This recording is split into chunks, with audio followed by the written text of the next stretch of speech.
요즘 베트남에 가면 굉장히 인기 있는 축구 감독이 있습니다.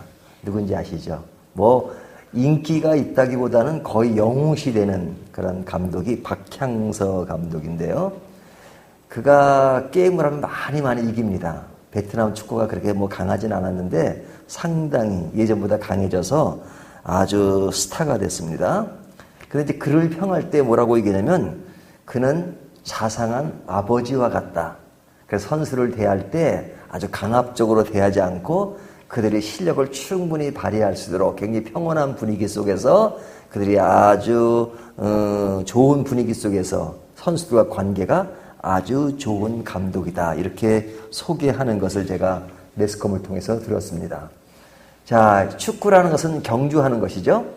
오늘 본문도 12장을 두 번 나눠서 전 어제 본문과 오늘 본문으로 이어지는데 오늘 본문도 그 처음에 나오는 이야기와 연결되는 겁니다. 그 연결이 뭐냐면 믿음을 이제 경주로 비유했잖아요. 경주하는 것이다. 그러니까 경주를 하는데 이제 어떤 분위기에서 경주를 하느냐 하는 것이 우리에게 매우 중요합니다. 그러니까 그 경주가 그냥 아주 좀 살벌한 분위기, 예를 들면 아주 강한 코치가 강압적으로 이 게임에서 지면 너희를 용서하지 못할 거야. 그리고 너희는 끝나. 뭐 이렇게 강압적으로 하는 감독과 그것이 아니라 이 게임을 즐겨. 그리고 이것을 자율적으로 하되 너희가 지금 훈련하고 배운 것을 잘해서 하면 잘 될 거야. 이렇게 할 때 선수들의 느낌이 다르단 말이죠. 근데 이제 오늘 본문에서 이야기하는 그 경주가 그 은혜의 경주를 얘기합니다. 은혜의 경주. 그러니까 굉장히 자율적이면서 또 아주 좋은 분위기 속에서 되어지는 것들을 이야기하는데요. 자, 경주하는 사람의 모습을 이제 성도로 비유한 거죠. 근데 이제 오늘 보면 그 믿음의 사람들은 경주하는데 그 경주하는 자가 무엇을 바라보고 해야 되느냐? 14절에 보면 모든 사람과 더불어 합평함과 거룩함을 따르라. 이것이 없이는 아무도 주를 보지 못하리라. 여기 주를 보지 못하리라 하는 것은 주를 보라는 거죠. 주를 보라는 겁니다. 그러니까 주를 보는 자가 믿음을 가진 자죠. 그러니까 믿음을 가진 자가 주를 보면서 경기를 하는 겁니다. 근데 이 경기를 하는 사람은 주를 어떻게 보느냐? 이게 보면 모든 사람과 더불어 합평함과 거룩함을 따라. 그죠? 합평함과 거룩함을 따라. 누구와 함께? 모든 사람과 더불어. 그러니까 이 사람은 그 모든 사람과 더불어 합평함을 이룹니다. 그러니까 이것은 하나님과의 관계뿐 아니라 인간과 인간 관계를 합평함과 거룩함을 따라 가는 것, 이런 경주를 하는 것, 이것이 뭡니까? 주를 바라보고 경기를 하는 거죠. 그래서 이 사람과의 합평을 가진 자는 어떤 모습을 가지냐면 15절에 너희는 하나님의 은혜에 이르지 못하는 자가 없도록 하고 그러죠. 자, 하나님의 은혜에 이르지 못하게 하는 자가 없고, 이것은 지금 하나님 차원에 얘기하는 인간과 인간관계 속에서 이야기입니다. 그러니까 사람들, 나 아닌 다른 사람에 대해서 하나님의 은혜에 이르게 하도록 하라는 거죠. 하나님의 은혜에 이르게 하라. 그러기 위해서는 무엇이 필요하냐? 합평이 필요한 겁니다. 합평. 평화, 합평. 그 합평을 이루기 위해서는 좀 더 구체적으로 얘기하면 다음에 이어지는 말씀입니다. 또 쓴 뿌리가 나서 괴롭게 하여 많은 사람이 이로 말미암아 더럽게 되지 않게 하며, 이 쓴 뿌리라는 것이 뭡니까? 어떤 마음의 상처. 그러니까 이제 마음의 상처가 있는 사람들이 어떤 공동체 안에서 또 사람과의 관계 안에서 그 쓴 뿌리가 잘못 드러나게 되면 사람들에게 많은 영향을 주죠. 그래서 사람을 괴롭게 하고 힘들게 할 때가 많잖아요. 그러니까 그런 것이 없게 하라 하는 얘기죠. 그러니까 이 쓴뿌리가 없게 하라는 것은 뭐냐면 그 사람에 대한 어떤 배려가 필요한 거죠. 그래서 어떤 합평 속에서 그 사람에 대한 배려가 있고 또 개인적으로도 그 쓴뿌리가 드러나지 않도록 하라는 겁니다. 그럼으로써 어떤 공동체의 합평과 사람과의 합평을 이루게 하라 하는 겁니다. 그 다음에 얘기가 뭐냐면 16절 음행하는 자와 혹 한 그릇 음식을 위하여 장자의 명분을 판 에서와 같이 망령된 자가 없도록 살피라. 살피는 겁니다. 근데 이제 누구의 예를 들어요? 한 사람의 예를 들죠. 에서와 같이. 에서와 같이. 자, 에서가 누구의 형이죠? 야곱의 형이죠? 근데 이제 에서는 장자고 그 야곱은 그 밑에 동생인데 지금 팥죽 한 그릇에 장자의 명분을 파는 얘기가 있죠. 그러니까 그 에서가 장자의 명분을 아주 진짜 기이하게 생각했다면 그러지 않았을 겁니다. 근데 뭐 어차피 자기는 형이고 그러니까 당연히 장자의 명분은 자기에게 돌아온다고 생겼죠. 팥죽 한 그릇과 그거를 비교하지는 않았겠죠. 그냥 편안하게 아주 안일하게 생각한 겁니다. 그러니까 서류를 쓰는 것도 아니고 그냥 이거 팥죽 한 건 줘. 그럼 내가 장자 명분 줄게. 이렇게 말로 하는 것이니까 원래로 말하면 말로 하는 거는 아무 소용이 없어요. 요즘은 뭐 합니까? 원래도 공증이 있어야 된다. 그죠? 그 당시 뭐 공증이 있는 것도 아니고 하지만 하나님 앞에서 이야기되는 것들이 그런 인간적인 공증이 없어도 굉장히 효력을 발산한 거죠. 근데 그것을 가볍게 생각했단 말이죠. 그러니까 그 큰 것을 팥죽 한 그릇에 파는 그런 모습. 자, 이와 같은 일을 살피라는 겁니다. 그러니까 그 음행하는 자와 혹 한 그릇 음식을 위하여 그 음식에 있는 목숨을 건 거나 마찬가지잖아요. 그런 일이 없도록 살피라는 겁니다.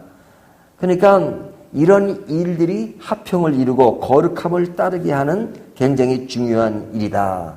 이것은 믿음의 경주를, 은혜의 경주를 하는 사람에게 반드시 필요한 삶의 모습이다. 이렇게 이야기하는 겁니다. 그리고 나서 이제 18절부터 24절까지 이야기는요, 두 개를 비유를 해요. 무엇을 비유하냐면, 하나는 시내산과 하나는 시온산의 비유를 이렇게 비교하는 겁니다. 그래서 시내산에서 모세가 율법을 받을 때 굉장한 그 소리가 들리고 하나님의 음성이 들렸잖아요. 그때 이스라엘 백성들이 굉장히 두려워했습니다. 그러니까 이들은 하나님의 음성을 들으면 죽는다고 생각을 했어요. 하나님이 너무 크신 분이기 때문에 그 음성을 들으면 죽는다. 그러니까 그 음성을 듣지 않으려고 했죠. 그러니까 그들에게는 굉장히 공포의 분위기가 이루어진 것입니다. 하지만 그 뒤에 나오는 이야기는 시온산과 살아계신 하나님의 도성인 하늘의 예루살렘과 천만 천사와 하늘에 기록된 장자들의 모임과 교회와 만민의 심판자이신 하나님과 및 온전하게 된 의인의 영들과 새 언약의 증보자이신 예수와 및 아벨의 피보다 더 나은 것을 말하는 뿌린 피니라. 그죠? 자, 이 시온산과 비교하면 그 율법 당시의 상황과 예수님과 비교하는 거죠. 쉽게 얘기하면 율법과 은혜의 비교인 거죠. 그러니까 제가 이제 율법에 대한 얘기를 많이 하는데 율법은 하나님이 만드신 겁니다. 거룩한 것입니다. 하지만 율법의 기능은 근본적으로 뭐라 그랬어요? 죄를 깨닫게 하는 것이라 그랬잖아요. 그냥 죄를 깨닫게 하는 역할인데 그 죄를 깨닫게 하는 그 사람은 죄를 깨달으면 죄의 삭스는 사망이니까 나에게 속하면 죽으니까 누구에게 가거라? 그리스도에게 가거라 그러죠. 그러니까 그리스도가 오심으로 그것은 우리가 율법에 속한 삶이 아니라 은혜에 속한 삶. 내 어떤 가지고 있는 어떤 역량으로 하나님을 만날 수 있는 것이 아니라 나는 그렇게 만날 수 없지만 예수 그리스도의 중보로 예수 그리스도의 십자가를 통해서 하나님을 만나게 되는 것. 그것이 은혜잖아요.